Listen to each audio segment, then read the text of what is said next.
'Twas the night before Christmas, when all through the house not a creature was stirring, not even a mouse.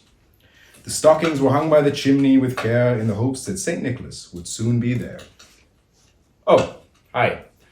Welcome to the Christmas special from Archaeologists Connected. I'm your host, Alex Mohns, and today we're going to be talking to you about a very interesting topic.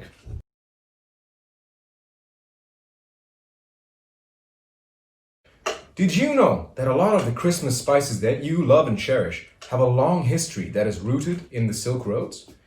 And most of these spices come from the Far East and the Indian subcontinent. Today, we're going to talk to you about one of these countries in particular, the Pearl of the Indian Ocean, Sri Lanka.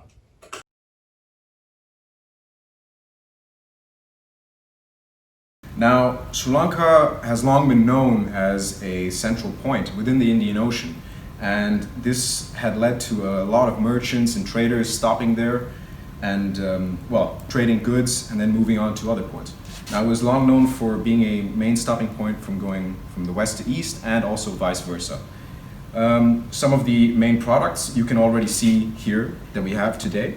Relating to our Christmas special, we have lovely Christmas spices.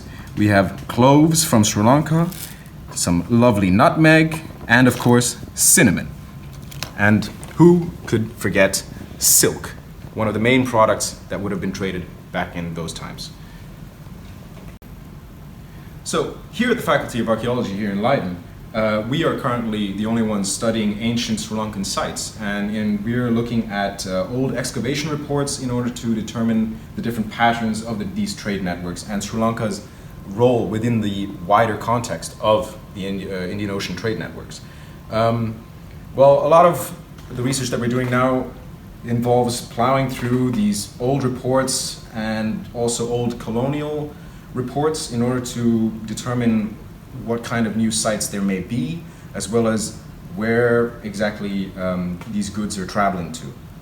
So as you can see here, we have a few excavation reports from sites of Mantai, of Tissa Maharama, which is also known as Ruhuna, which is down in the south of Sri Lanka, whereas Mantai is located in the north of Sri Lanka. And of course, one of the most well-known sites, Anuradhapura, which was the capital of the ancient kingdom.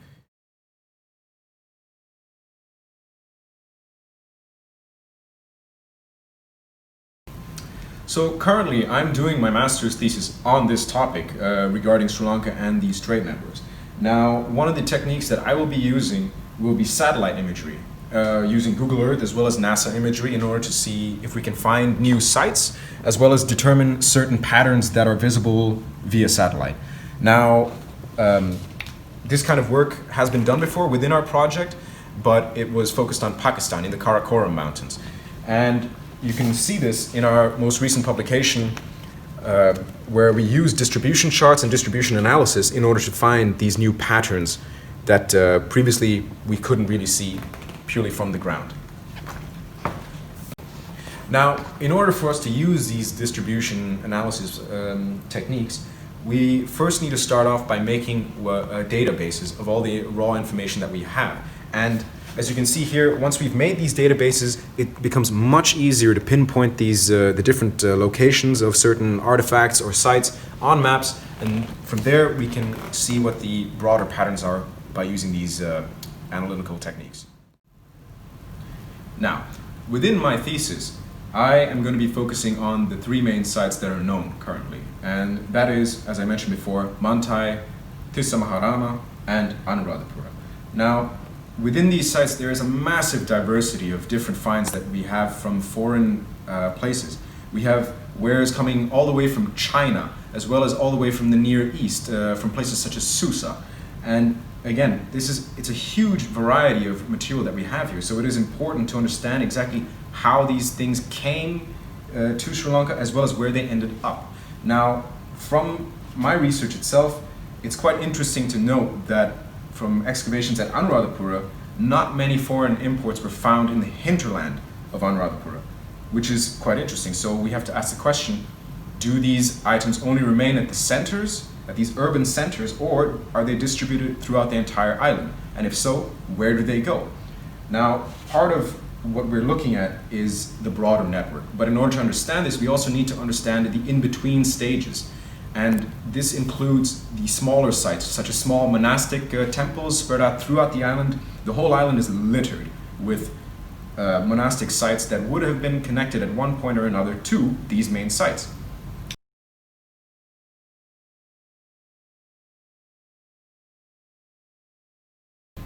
Now, this relationship between Buddhism and trade is something that our project is very interested in and we would like to research further. But this is only possible when we look at these much wider networks, as well as the archaeology of the spaces in between.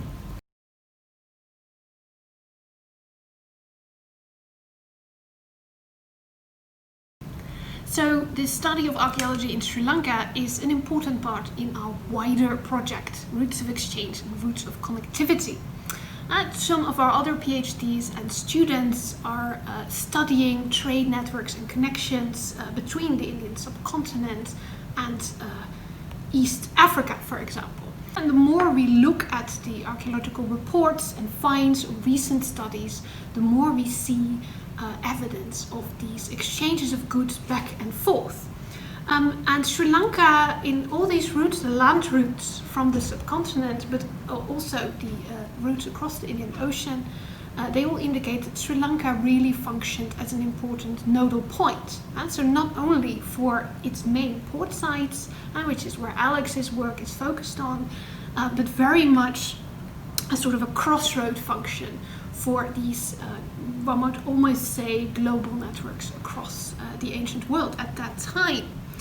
And to make this a little bit specific for you, I've brought some beads, glass beads, which were actually found on the island of Zanzibar, off the coast of Tanzania. And they are very specific, generally known as Indo-Pacific beads, and we know from their manufacture, the texture of the glass, the way they are wound around molds, that they were made most likely in Sri Lanka or alternatively in the southern part of the Indian subcontinent.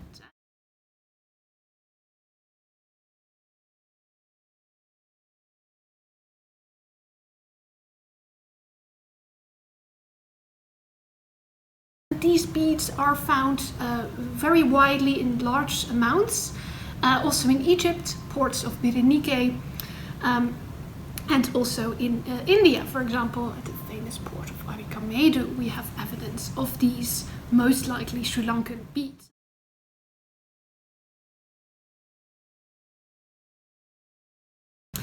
And because of modern techniques, we can actually look at the chemical components. Really microscopic study of these objects help us to really identify where they were from. And that in turn helps us to fill in all these spaces in between that Alex talked about.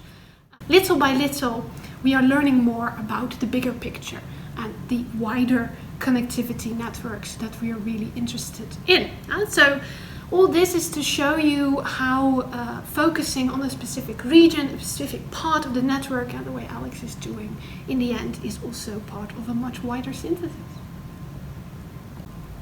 Now, one thing that is important to keep in mind is that alongside all this, textual information and research, what we would really need to further understand these broader networks is fieldwork.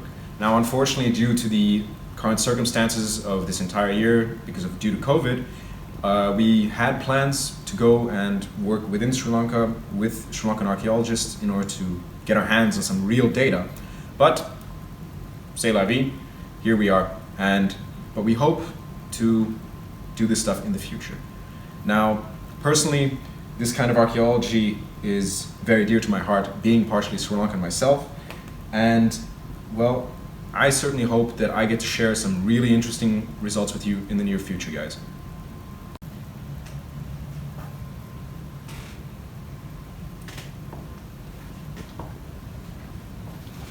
And always remember, guys, to handle archaeological material with care.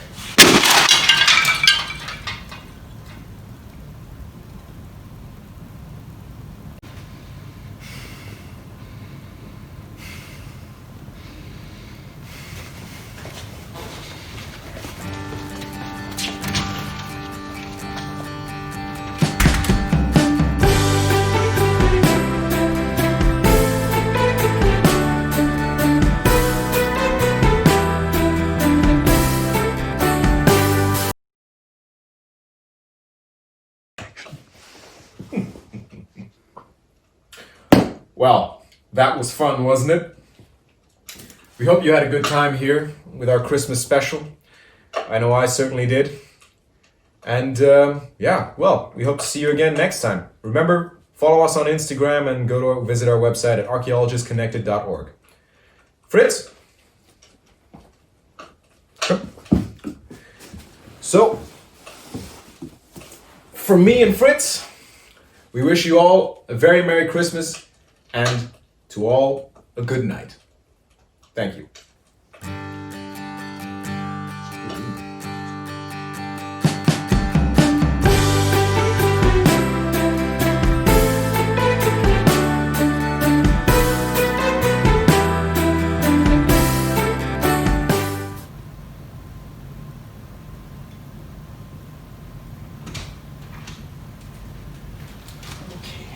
Okay.